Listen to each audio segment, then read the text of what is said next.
Hello, amazing fans. Welcome to physics class. Today's class, we are still going to continue with this solving questions on smooth planes where we have low friction. Okay, good. Let's look at this question. A force of 15 Newton acts at an angle of 60 degrees on a body of mass 3 kg, initially at rest on a smooth horizontal plane. Find its momentum after moving through a distance of 3 meters. Good.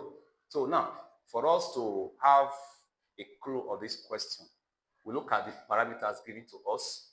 Let us also bring out a diagram to illustrate the question. From there, we can get the answer at a glance. So let's look at it. We are told about a force, 15 Newton, at an angle 60 to the horizontal of a mass, which is what initially at rest. Let's assume this is a plane. Good. This is a plane. Now a mass, let's put the mass. This is a mass, 3 kg. Okay, let's say this is 3 kg. 3 kg. Okay, 3 kg. Now a force of what? 15 Newton acts on it at an angle. It's acting at an angle. Okay. Now, which means the angle should be this way. This is what? 60 degrees. This is what? 15 Newton. Good.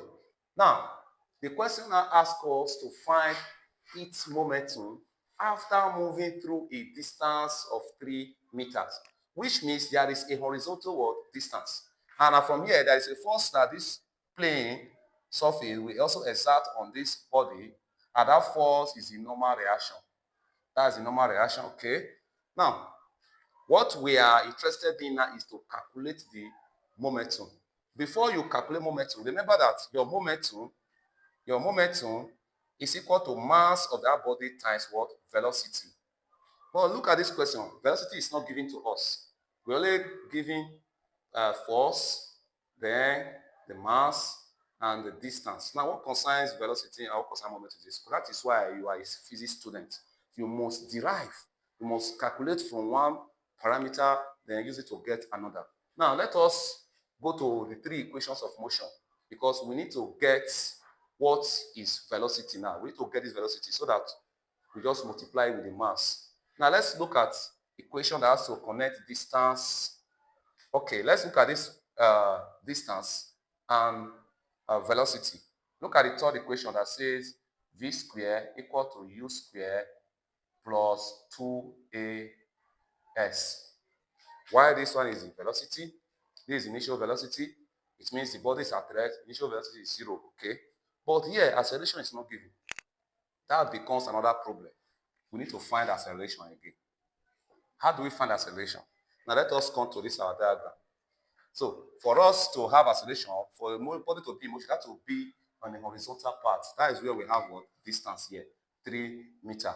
So which means we are going to resolve this one here. We need to have what is this place, the horizontal distance here, the F. And remember, for us to get acceleration, force is equal to mass times acceleration.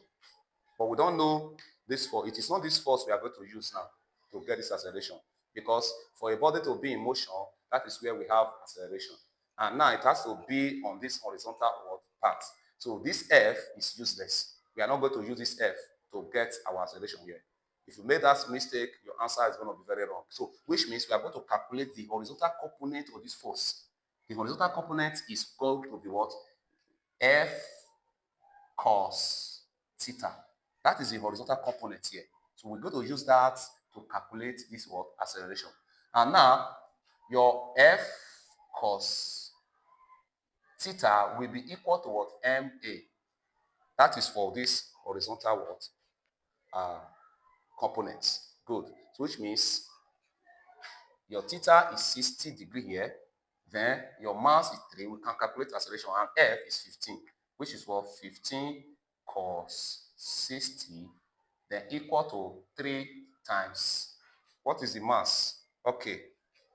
3 times A. Good. Now let's go. 15 cos 60 is, cos 60 is what? They stating as 1 over 2. That is 15 times 1 over 2 equal to what? 3a. So now, this one will cancel this to give me 7.5. Okay. 7.5 equal to 3a. Now, let us get our acceleration. Acceleration now will be equal to what? 7.5 divided by what? 3. So let's quickly do that. Equal to 2.5. 2.5 meter per second square. Good.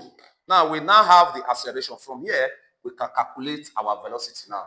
Let's go back to this our equation of motion. So which means your velocity now, v square, equal to what? The initial velocity, the body is at rest. Initial velocity is 0 plus 2 times, what do we have here? Acceleration is 2.5, okay? Times, what is the distance from the question? The distance says what? 3 meters times what? 3.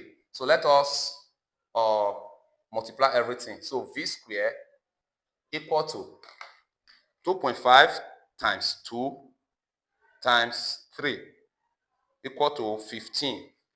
That's what? 15. Now, your v is equal to square root of 15. The square root of 15, 3.9 approximately. Now, let us use this now and multiply the mass, since we said that our momentum is equal to mass times velocity. That is for this. So therefore, your momentum, let's come back to this our equation here, where we have momentum is equal to mass times velocity. So your momentum now is now equal to mass, which is what? 3 kg times 3.9. Now let us go.